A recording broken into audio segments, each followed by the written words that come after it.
Assalamu alaikum wa rahmatullahi wa barakatuh. This is Najwa Husseini with Azadi News. Any repatriation process must take Rohingya on board, says rights groups. Investigators in Burma probe disappearance of 18 Rakhine villagers.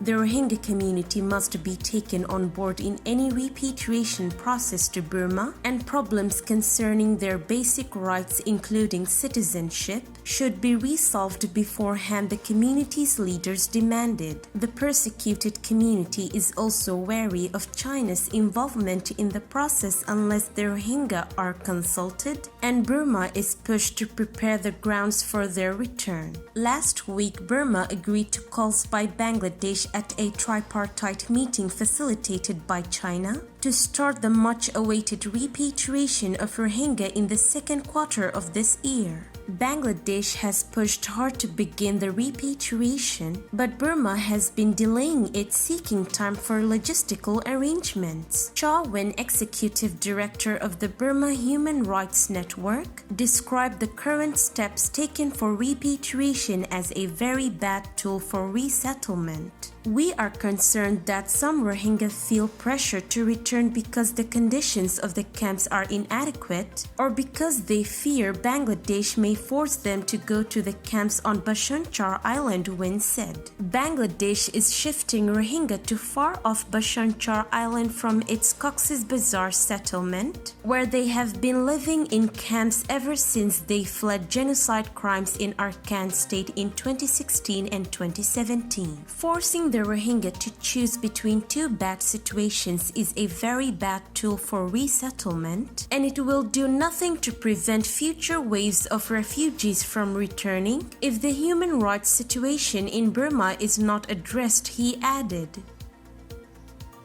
Police and local authorities in Rakhine State's Choctaw Township on Monday took statements from family members of villagers believed to have been abducted last year by Burmese military forces, with a military spokesman promising explanations if the army is shown to have been involved, Burmese sources said.